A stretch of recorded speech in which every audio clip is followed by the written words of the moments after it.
ciudad junto a Sergio González Apaza fueron recogidos en un vehículo y desde ahí partieron rumbo a un campamento terrorista, lo que permite inferir que Wilders Atalaya Pagueño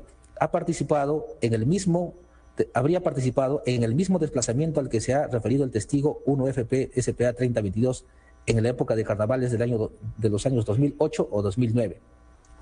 Sin embargo, la información que provee Wilders Atalaya Pagueño es únicamente referido al desplazamiento, mas no sobre la participación del acusado en el mismo.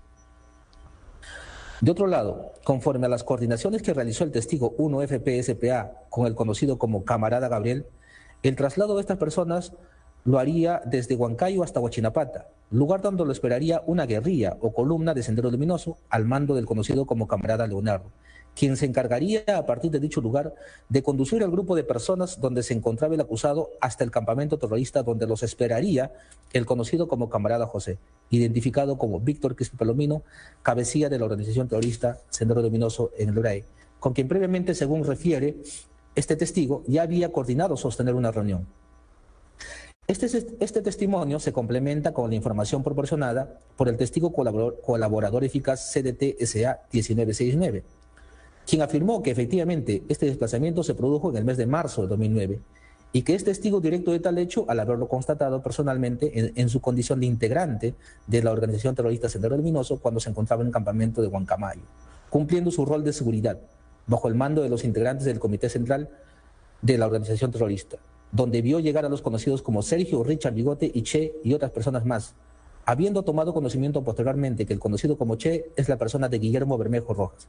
el mismo que estuvo en una sola oportunidad en el campamento de Huancamayo, incluso lo reconoció físicamente durante la investigación policial, conforme se desprende del acta de fecha 20 de agosto de 2014 que cobra folios 227 a 230,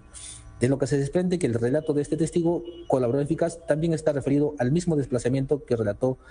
el testigo 1FP-SPA 3022 ocurrido en la época de carnavales del año 2009. De otro lado, en el plenario también se ha producido información incriminatoria proveniente del colaborador eficaz 1FP-SPA 3006. Sin embargo, con la particularidad de que este testigo colaborador eficaz se ha referido a hechos que habrían ocurrido en el mes de marzo o abril del año 2007, es decir, en un año distinto al descrito en la imputación de cargos que es el año 2009. De otro lado, este testigo no se ha referido a la llegada del acusado al campamento de Huancamayo, sino ha manifestado que el acusado Guillermo Bermejo Rojas llegó a la base de Huachinapata junto a otras personas, lugar donde se entrevistó con los miembros del Comité Central y recibió adoctrinamiento del Partido Comunista de Perú, marxista, leninista, maoísta. Por último, con relación a las personas que habrían recibido al acusado en dicha base terrorista, este testigo ha manifestado que fue recibido por el conocido como camarada Lucio, es decir, distinto a lo manifestado por el testigo colaborador eficaz CTSA 1969, quien ha referido que el acusado ha sido recibido por los conocidos como camarada José, camarada Lipio, camarada Raúl, camarada Oscar y camarada Antonio, en el campamento de Huancamayo. En consecuencia, el testimonio ofrecido por el testigo colaborador eficaz estaría referido a un hecho ocurrido en un lugar y en un tiempo distinto al que describió el testigo colaborador eficaz CDTSA 1969. En cuanto a la proposición fáctica del Ministerio Público referido al adoctrinamiento ideológico y político y adiestramiento en el uso de armas de fuego. En cuanto a la prueba de cargo del hecho consistente en el adoctrinamiento que habría recibido el acusado Guillermo Bermejo Rojas en el campamento terrorista de Huancamayo, esta se encuentra representada por la información proporcionada por el testigo colaborador eficaz CDTSA 1969. Según este testigo, desde el lugar donde se encontraba en el campamento de Huancamayo cumpliendo su función de seguridad bajo el mando de los miembros del Comité Central de Sendero Luminoso, pudo observar que el grupo de personas que llegaron al campamento de Huancamayo, entre los que se encontraba el acusado, estaban interesados en conocer el pensamiento del partido, y que el conocido como camarada Che, de quien posteriormente tomó conocimiento que su nombre es Guillermo Bermejo Rojas, recibió adoctrinamiento político y militar. Vio que el camarada José le mencionó cómo es que debe trabajar en la ciudad y también recibió encargos sobre trabajos específicos en diferentes lugares, refiriéndole que debe hacerlo en secreto e incluso escuchó de parte del conocido como camarada Lipio que estas personas están dirigiéndose a diferentes sectores con su respectiva tarea y que para ello se les ha dado dinero. Precisó finalmente que el adoctrinamiento político consistía en hacer desconocer los fundamentos del partido y que estas personas ya eran consideradas como cuadros del partido que trabajaban en las ciudades y que daban cuenta de sus actividades a los camaradas Alipio, Gabriel y Antonio. Por su parte, el testigo colaborador eficaz 1FP-SPA 3006, quien se refirió a hechos ocurridos en la base de Huachinapata, indicó que el grupo de personas que llegaron junto al acusado lo hicieron en calidad de invitados. Dijo que el acusado recibió adoctrinamiento, sin embargo, no detalló en qué consistió dicho adoctrinamiento, no vio que hubiese recibido adiestramiento para el uso de armas de fuego y tampoco realizó cánticos. Finalmente señaló que el acusado no firmó documento alguno que pudiera estar relacionado con alguna carta de sujeción. Siguiente, en cuanto a la proposición fáctica referido a la tarea de buscar contactos terroristas en el extranjero y entregas de USB. En cuanto a la prueba de cargo sobre la entrega de dinero en efectivo y un dispositivo USB con los fundamentos de la organización terrorista Sendero Luminoso al acusado durante el plenario, los testigos colaboradores eficaces CDTSA 1969 y 1FPSPA 3006 han señalado lo siguiente. Por su parte, el testigo colaborador eficaz CDTSA 1969 indicó que el camarada Lipio le comentó que estas personas están dirigiéndose a diferentes sectores con su respectiva tarea y que para ello se les ha dado dinero. Y por su parte, el testigo colaborador eficaz 1FP-SPA 3006 indicó que tomó conocimiento que el acusado recibió un USB porque la camarada Olga le comentó que le entregó al acusado un USB con los fundamentos del partido y el revisionismo de Gonzalo, con la finalidad de que los difunda y que para ello incluso debería viajar al extranjero para que se reúna con los miembros de las FARC, para lo cual entregaron $1000. Como puede apreciarse, estos testimonios no corresponden a una constatación directa que hubiesen efectuado como testigos presenciales del hecho que están testificando, sino estos testigos colaboradores eficaces únicamente dan cuenta que conocen de tales hechos porque otra persona les comentó, lo que quiere decir que nos encontramos frente a testigos de oídas o de referencia y cuya fuente original de tal conocimiento no testificó en el juicio. Por consiguiente, su valor probatorio es mínimo si es que no se encuentra corroborada con un otro medio probatorio, por ejemplo, algún indicio que permita adverar la realidad de lo manifestado por el testigo de referencia. Bien, dicho esto, pasamos a un siguiente punto que es con relación a al grado de fiabilidad del testimonio de colaboradores eficaces. Tal como se ha expuesto precedentemente, el tribunal advierte, prima facie, que la prueba de cargo producida durante el juicio es mínima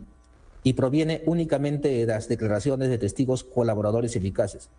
cuyos testimonios incriminatorios por sí solos no son suficientes como para alcanzar un estándar de prueba más allá de toda duda razonable.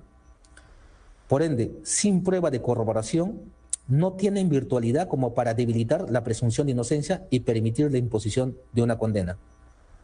Debe tenerse en cuenta que este postulado no surge como consecuencia de la discreción del juzgador, sino es una garantía aplicable a todos los procesos penales y tiene su fuente en la ley.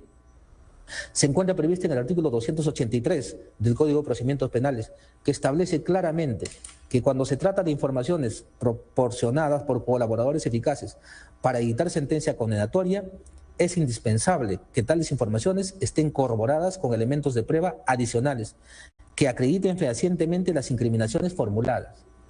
Es decir, la propia norma procesal penal aplicable al presente caso concreto, a priori, determina que no puede emitirse condena únicamente con prueba de cargo procedente de declaraciones de colaboradores eficaces, sino se requiere de prueba de corroboración. En el mismo sentido, la Corte Suprema de Justicia de la República, en el Acuerdo Plenario número 01/2019, ha establecido textualmente, en toda circunstancia y siempre, la versión del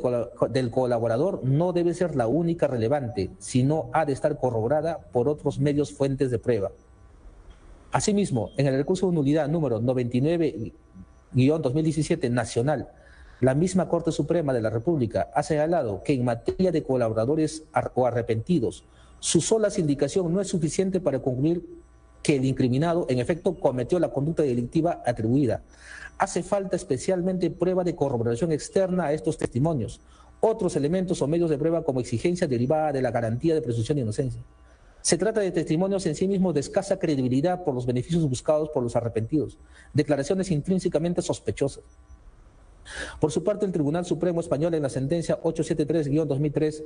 ha establecido que se trata de declaraciones emitidas por quienes han tenido un conocimiento extraprocesal de los hechos imputados, sin que su participación en ellos suponga necesariamente la invalidez de su testimonio, aunque sea un dato a valorar al determinar su credibilidad, pero no es por sí sola prueba de cargo suficiente para desvirtuar la presunción de inocencia.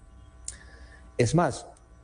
la Corte Interamericana de Derechos Humanos, en el fundamento 247 de la sentencia emitida en el caso Norín Catrimán y otros versus Chile, haciendo referencia a las sentencias del Tribunal Europeo de Derechos Humanos en los casos Dorson versus Países Bajos, Iván Mechelen y otros versus Países Bajos, ha establecido que incluso cuando se hayan adoptado medidas de contrapeso que parecen suficientes, la condena no puede estar fundada únicamente en el grado decisivo en declaraciones realizadas por testigos de identidad reservada. Las declaraciones de testigos con reserva de identidad deben tratarse con extrema precaución, deben ser valoradas en conjunto con el acervo probatorio.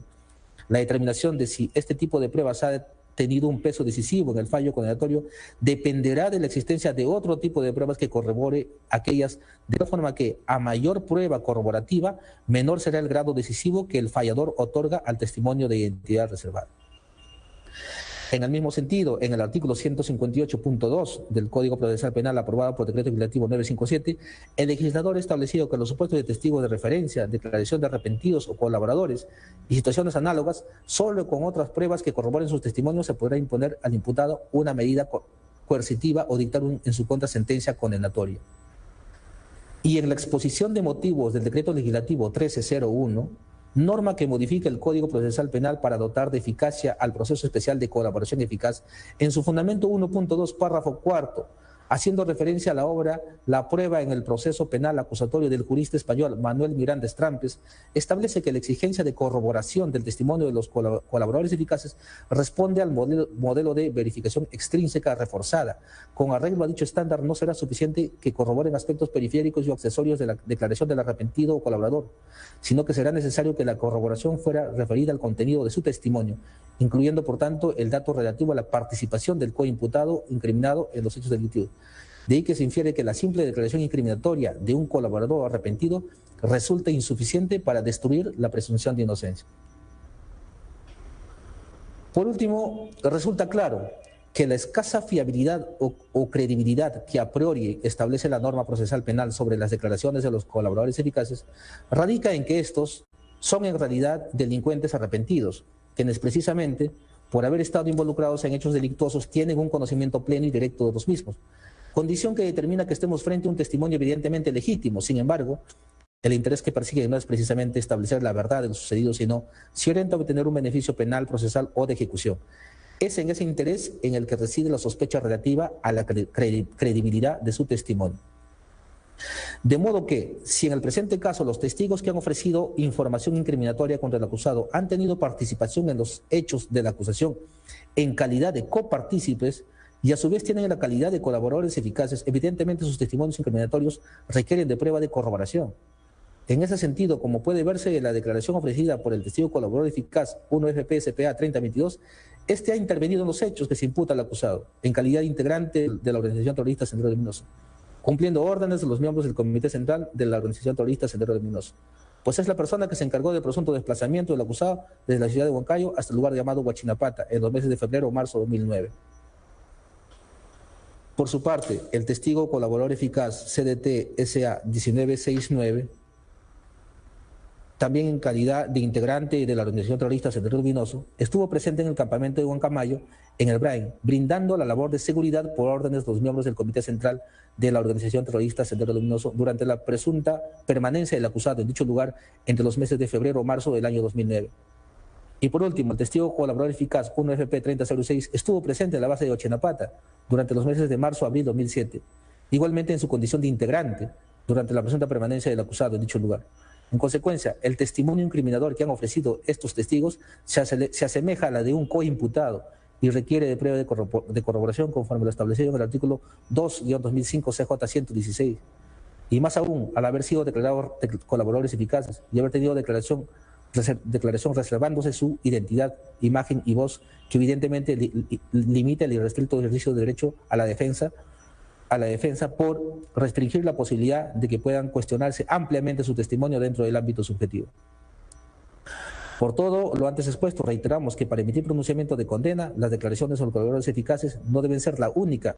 fuente medio de prueba, sino se requiere de la concurrencia de datos externos de carácter objetivo, el respaldo de otros medios, fuentes de prueba distintos a la propia declaración de los colaboradores eficaces, pero que estén en la misma dirección, esto es, que refuercen el testimonio incriminatorio.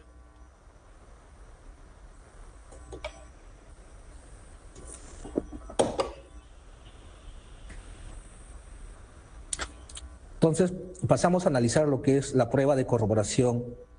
ofrecida por el Ministerio Público con la finalidad de corroborar estas declaraciones de colaboradores eficaces. En consecuencia, conocida ya la escasa fiabilidad del testimonio de los testigos colaboradores eficaces, corresponde ahora expresar el juicio valorativo de la prueba ofrecida por el Ministerio Público con la finalidad de corroborar las declaraciones incriminatorias de estos. De modo que, si valoradas en forma conjunta, determinar si permiten confirmar con un alto nivel de contrastación cada una de las hipótesis o proposiciones fácticas contenidas en la acusación, y a partir de ello recién pronunciarnos sobre la culpabilidad o inculpabilidad del acusado. Pero antes, es preciso referirnos al estándar exigido por nuestro sistema jurídico para concluir que un testimonio incriminador se encuentra debidamente corroborado, que a decir de la dogmática procesal penal puede tratarse de un estándar de prueba de corroboración mínima o plena. A este respecto, la Corte Suprema de la República en el Acuerdo Plenario 2/2005 ha establecido que desde la perspectiva objetiva el testimonio incriminador debe estar mínimamente corroborado por otras acreditaciones indiciarias. En relación a ello, el profesor San Martín Castro indica que el grado de corroboración al que se refiere el Acuerdo Plenario 2/2005 por otras pruebas debe estar avalada por algún hecho, dato o circunstancia externa e independiente de la propia declaración que comprometa al coimputado con el hecho delictivo.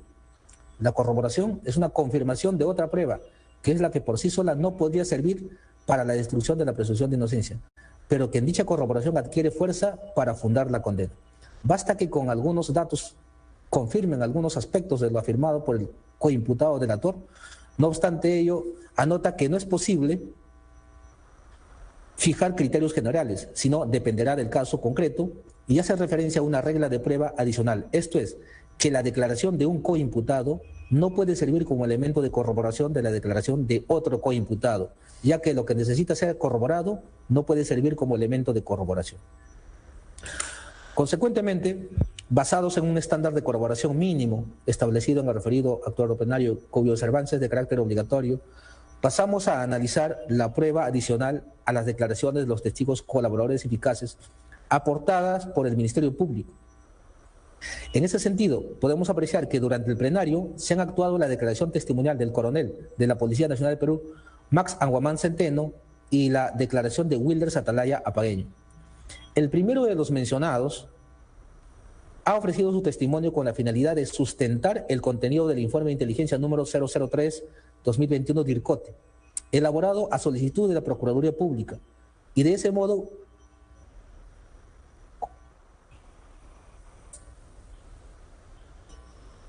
elaborado a solicitud de la Procuraduría Pública.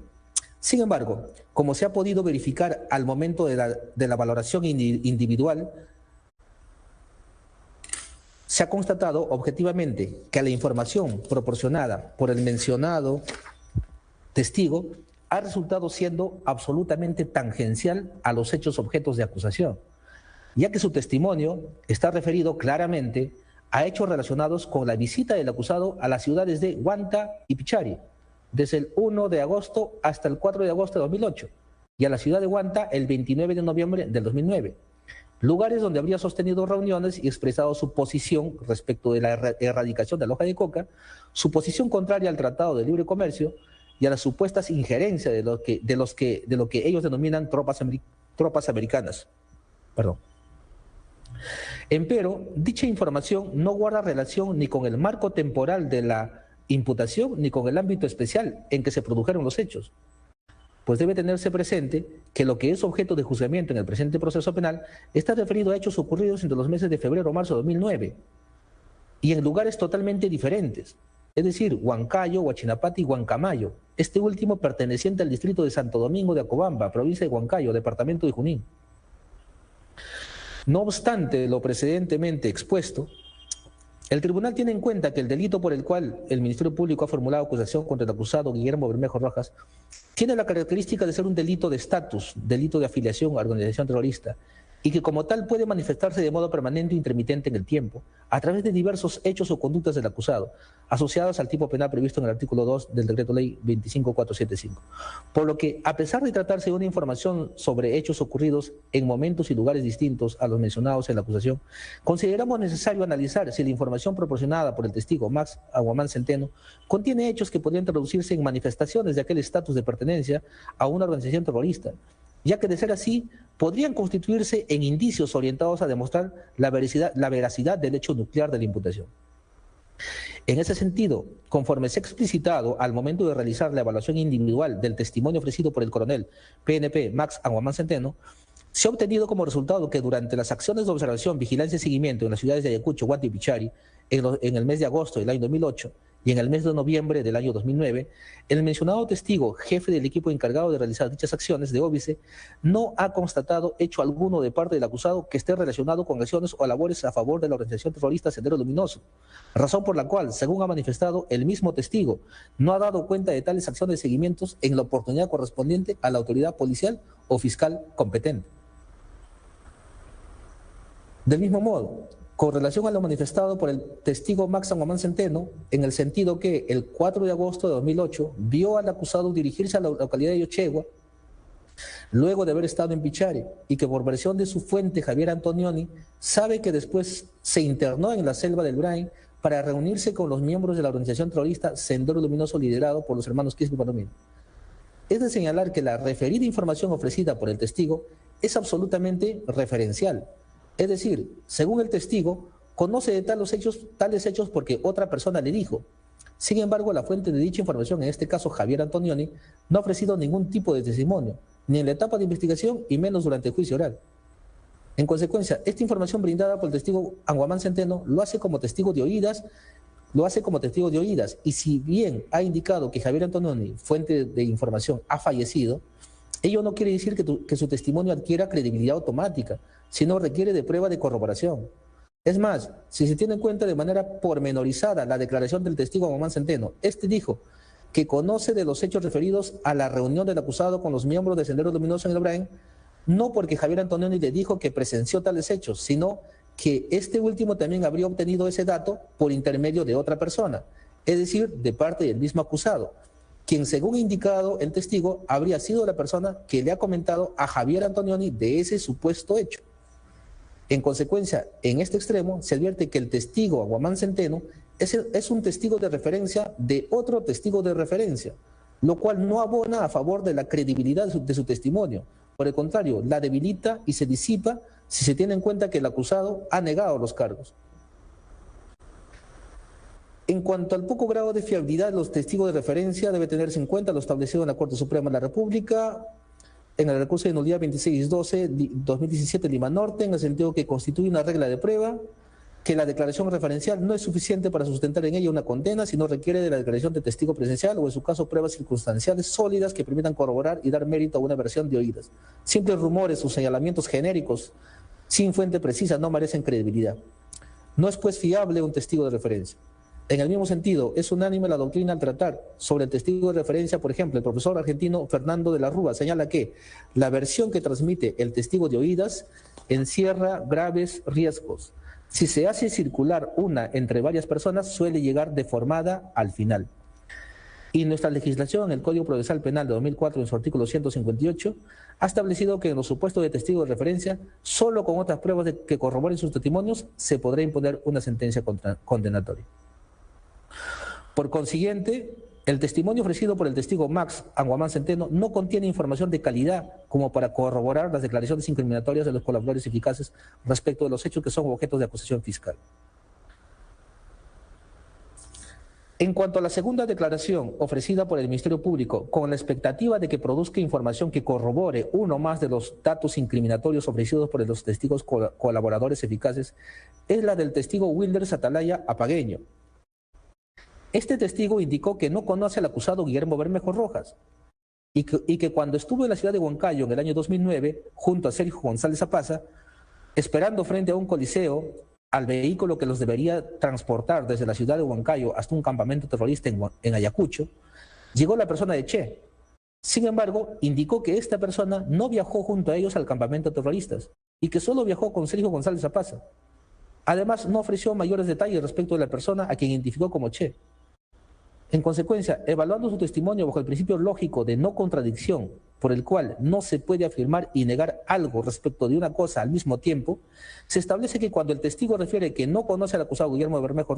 Rojas y que el conocido como Che no viajó junto a ellos al campamento terrorista, se concluye que su testimonio no corrobora la hipótesis relacionada con el desplazamiento del acusado desde la ciudad de Huancayo hasta un campamento terrorista. Y no podemos extraer objetivamente una conclusión contraria basados en la sospecha de que se trata de un falso testimonio, si es que no verificamos mayores elementos probatorios de carácter incriminatorio y que sean externos a las propias declaraciones de los colaboradores eficaces, tales como declaraciones testimoniales adicionales, actas de registro personal, registro domiciliario, incautación, entre otros, que puedan ofrecer información relacionada con alguna expresión o manifestación del acusado relacionados con su presunta afiliación a la organización terrorista Sendero Luminoso.